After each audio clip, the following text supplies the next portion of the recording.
Okay. Thanks, Lucy. I don't think there's anything that's anyway any decision that's so great that.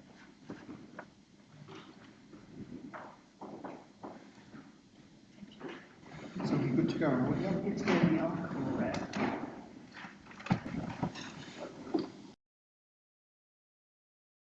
Everyone who is here, we seem to be lacking a few members. There are apologies from Councillor Susans, who couldn't attend today, and Councillor Mousehold did intend to be here, but I believe she's been held up in her return to Norwich from a short trip.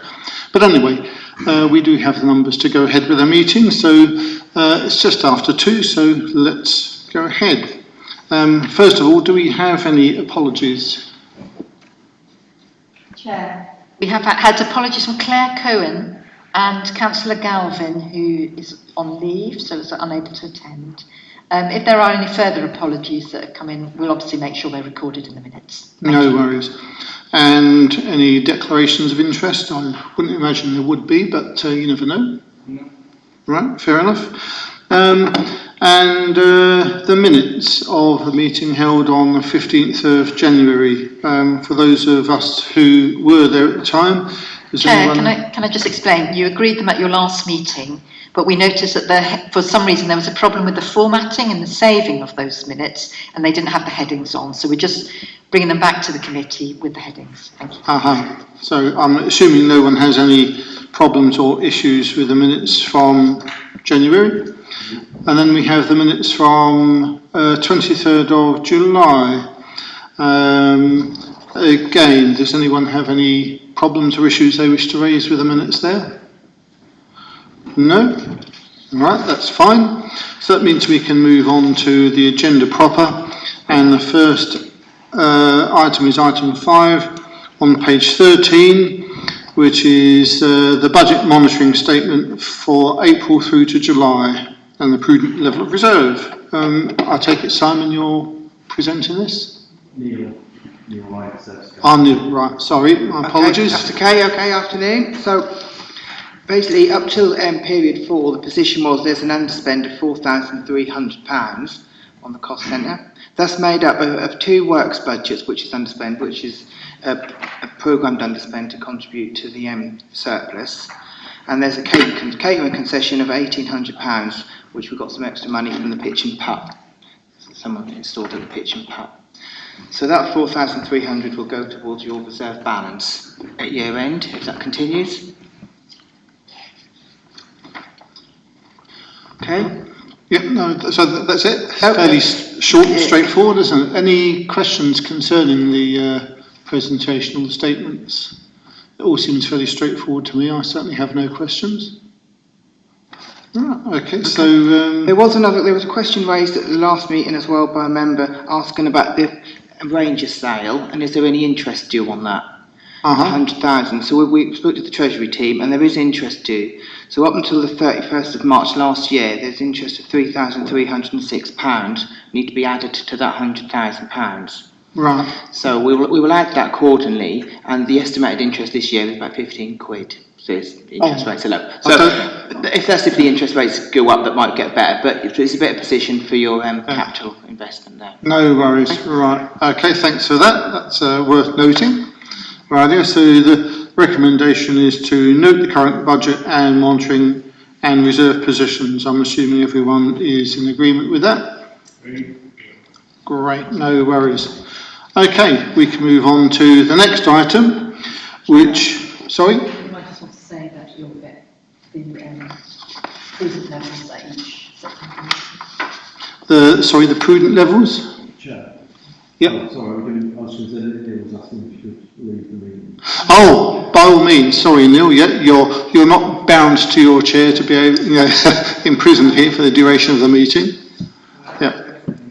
Now, what was that, Jackie? They're going to come to each September meeting as part of sorry, Simon will probably be able to explain. Sorry. Yeah, I don't know whether that was worth it.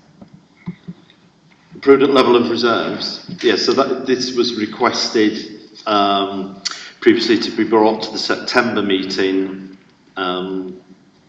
to then take forward. So when we would know what the level was when we got to the January meeting.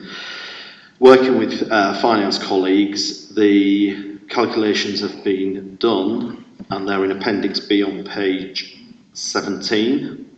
And you'll see in there, they're all viewed as low risk, except for in the receipts, the concession income, which has been set at a risk of half the annual income, with a view that the concession could be relet and income attained again. So taking that into account brings a 1 year operational risk of £8,523, 50% buffer contingency of 1,278. So the recommendation from financial colleagues is that the prudent minimum level of reserve is £9,802. No worries. Okay. That sounds good to me anyway. Yeah. So are we finished with that item now? Good. Okay. I think we've agreed the recommendations there. So we move on to item 6, which is Mousehold Heath Management Update, 9th of July to 31st of August. My apologies as chair, I should have switched my phone on. I usually do.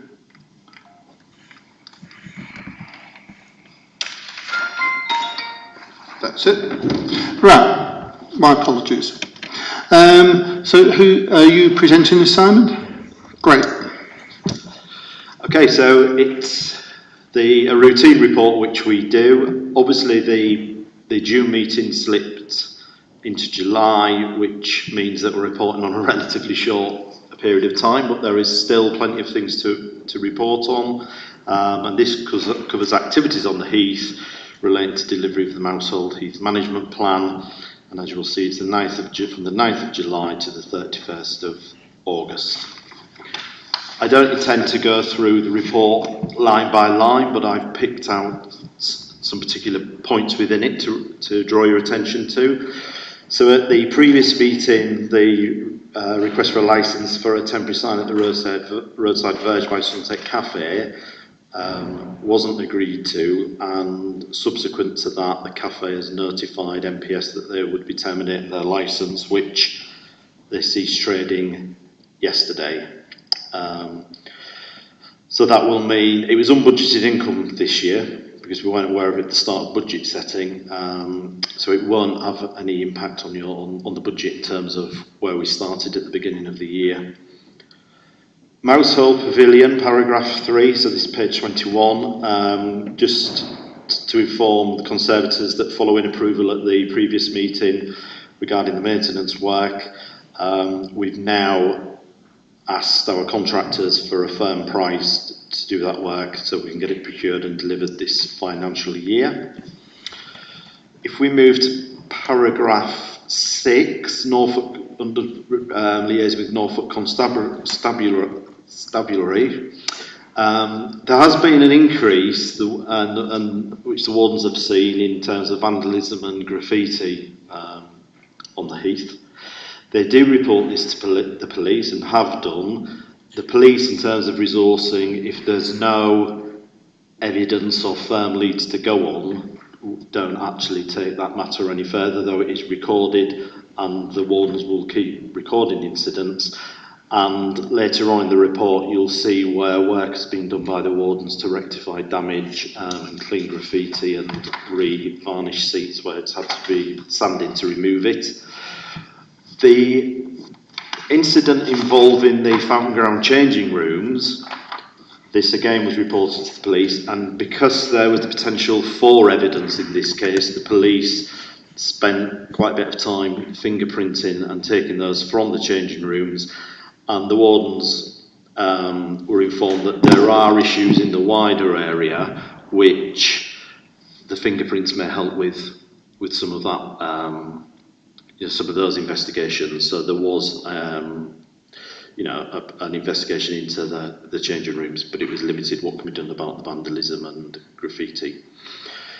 And then just finally, unfortunately, there was a discovery of a body on the Heath at St James's Hill. We have no information beyond that, although the wardens were asked to assist in terms of brush cutting an area of the heath where the body was found to look for further evidence, which obviously the wardens helped out with that piece of work. If I was then going to move to page 23, and I just wanted to, I mean, you know, after a very difficult time with COVID and things, I think under the survey work, I think there's, you know, you can see there that work has started again, and actually how involved the volunteers are in supporting that work, because a number of them, with regards to butterflies, the dragonflies, bumblebees, the bats, St James's Hill, Mustard Glade survey, predominantly the majority of the work around surveying is supported by work from volunteers. So it's good to see that that's happening again on the heath, and that those surveys are taking place. As I said, it's a relatively short period, but again, it's nice after COVID to see that the volunteers are, back out, and numbers of people getting involved are, heading back to normal. It's relatively low hours, 336 that we would, usually be reporting. But what is evident missing from there is some of the corporate groups which, working from home, or their policies around how they work in terms of COVID risk, may have prevented them coming back, but I'm sure they'll be back at some point. But it's again good to see the Heath playing its role in people benefiting from volunteering. And again with the events once again are starting, and especially the young people getting involved, being out on the Heath and enjoying the Heath and using it as a learning environment, which is very pleasing to see. And there will have been it's Heritage Open Day Walk today on the 17th, and then there's another on Sunday, and paragraph 31 mentions those. And finally, the Waste and Strays project, which we've mentioned before. It's been mentioned a number of times, so I won't go into the history of it, but there have been activities taking place with the academics from Newcastle University have been visiting, and they've been doing some history, some dialogues with volunteers that are working at the Heath who have grown up in the area, around their thoughts on the Heath, what it means to them, and also what they get from the volunteering. And I checked with the wardens again, and just to reaffirm, reassure the members that it isn't resource demanding on the wardens. It's a role that they can fit within their day-to-day work, to just ensure the activities are right for the Heath and support the people doing the research in terms of delivering them. And that's what I was proposing to run through, Chair. Thank you. Oh, great, no worries. Do we have any questions or comments from anyone here concerning the report? Councillor Lovett. Yes, thank you for the report, Simon. When the Sunset Cafe gave their notice, was it as a direct result of our decision?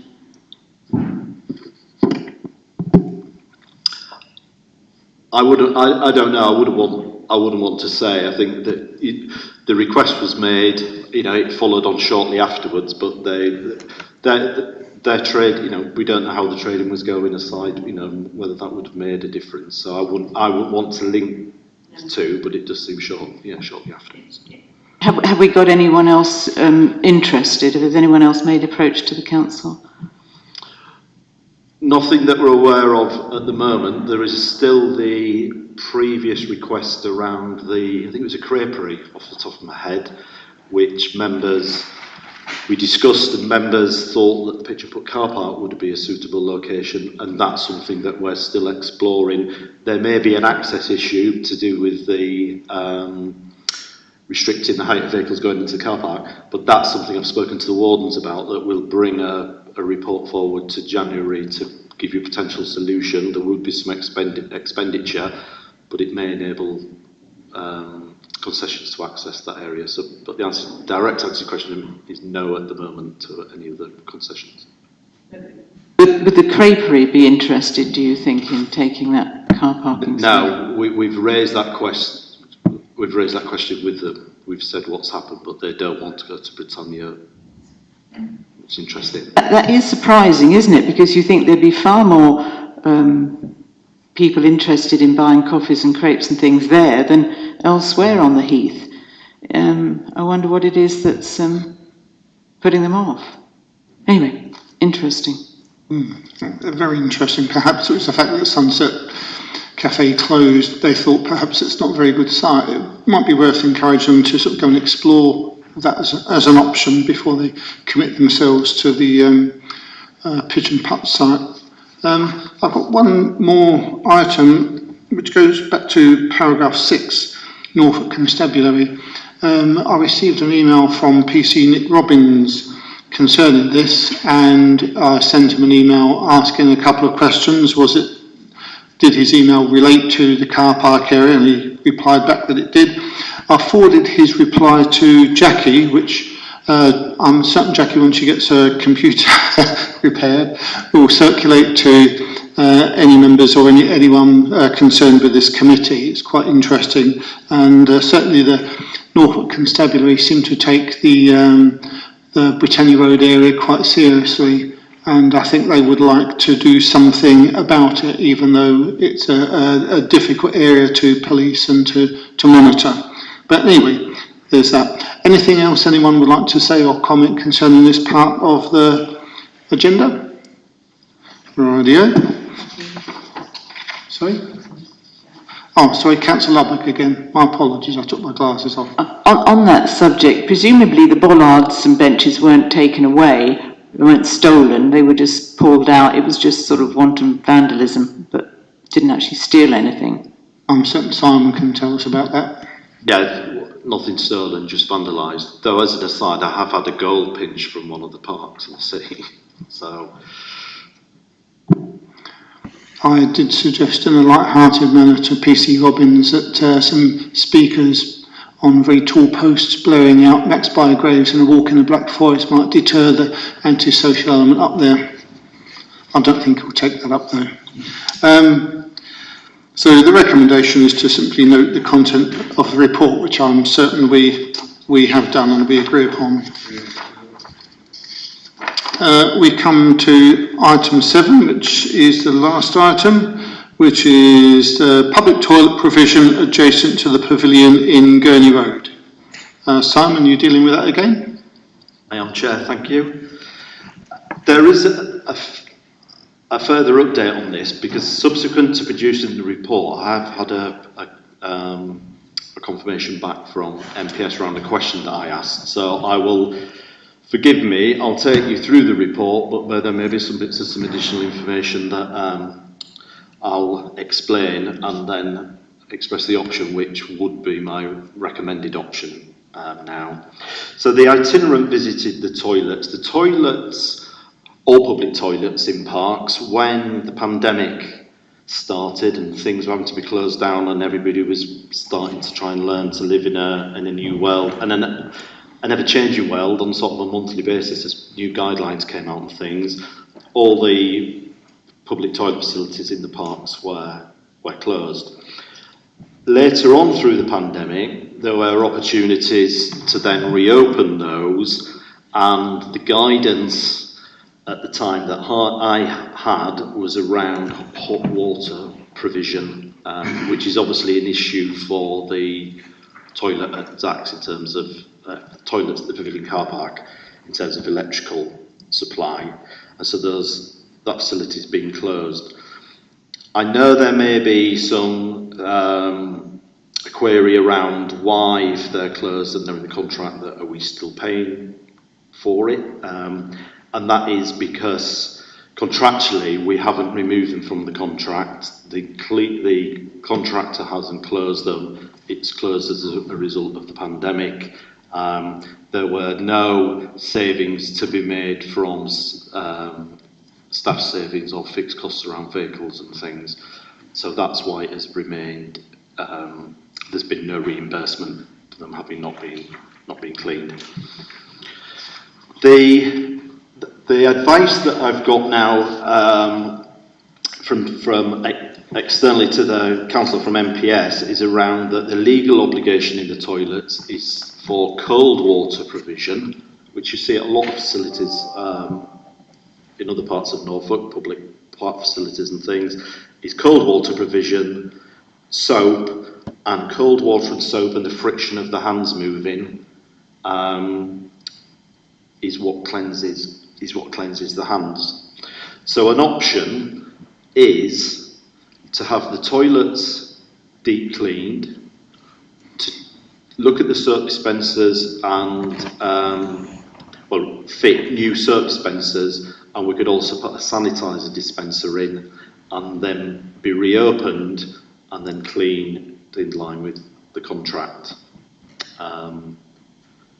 which would be my recommendation as opposed to the other two options that were put forward, followed by a report.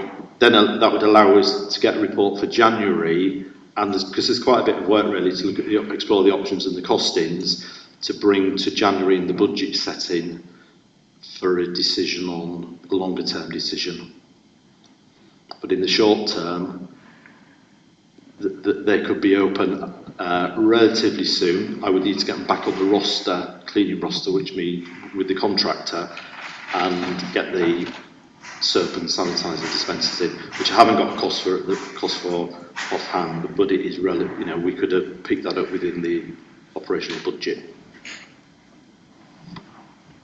So this is a third recommendation, is that right, Simon? Which would be to deep clean, have cold water hand wash with soap and new soap dispensers and possibly the provision of a hand sanitizer, is that correct?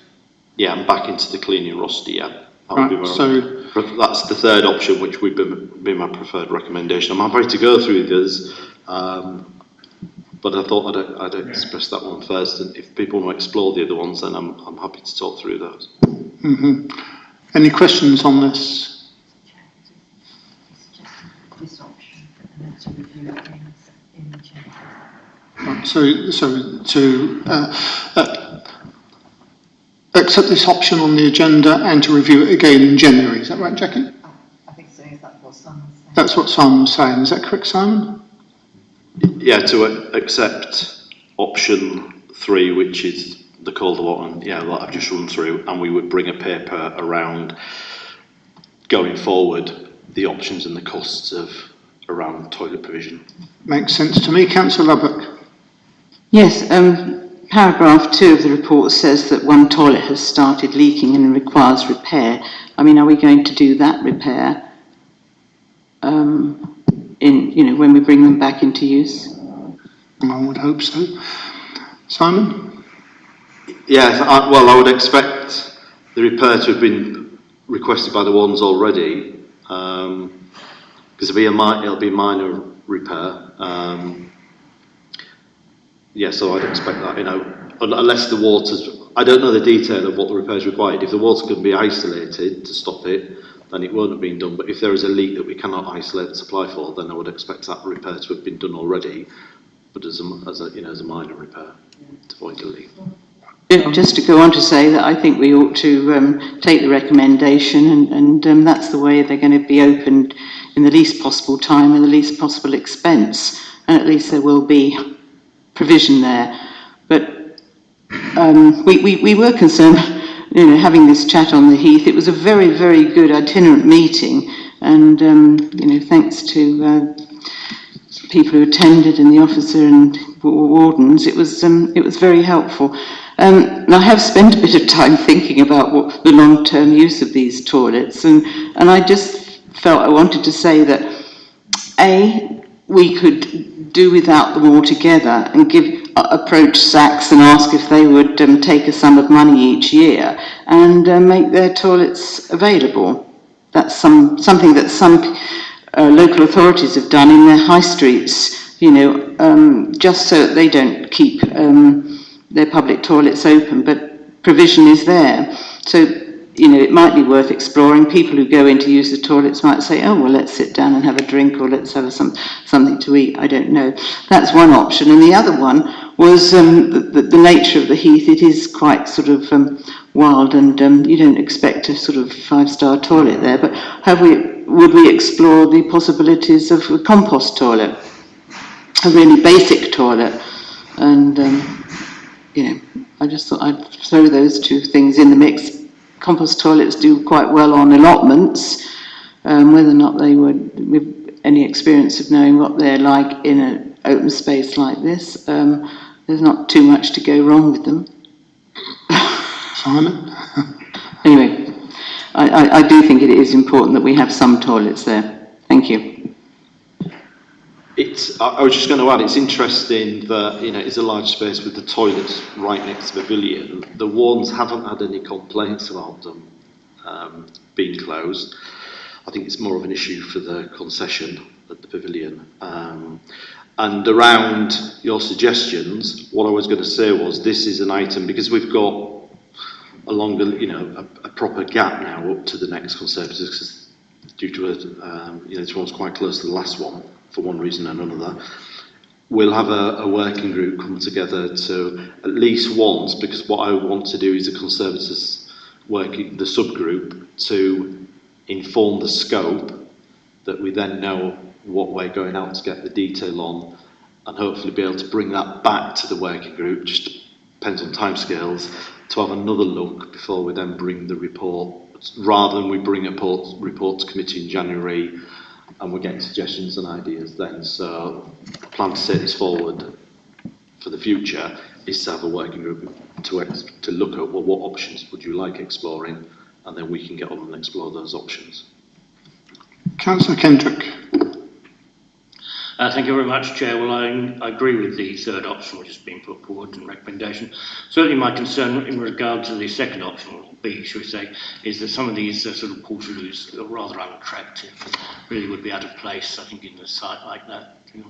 So yes, I very much what you propose. One question for me, are the toilets on the Heath sort of relatively well signposted, just for those people who might get taken short? The pitch and the toilets at the pavilion? Or any of them? Yeah, the pavilion toilets are signposted at the car park, I believe. No worries. Okay, so we have 3 recommendations: to place a notice and map on existing toilets, explain the reasons for closure and direct people to the pitch and putt toilets. 2, to convene an extra Conservators meeting to make a decision on provisional investment. Should that perhaps be, rather than an extra meeting, held over until the January meeting? Chair, I think those recommendations have been superseded if members are minded to go for the third. Right, okay. To set up a working party to look at the details. Right, so did people hear Jackie there? Right, I do. So the third option, the third option, of course, seems to be the most sensible one: deep clean, cold water hand wash with soap and new dispensers, and possibly the provision of hand sanitizer. And as Jackie's pointed out, that supersedes the first 2 recommendations. So is everyone happy to go with that? Great, no worries. Okay, well that draws to a conclusion our agenda. Unless anyone has anything else they wish to comment on, we will close the meeting. No worries.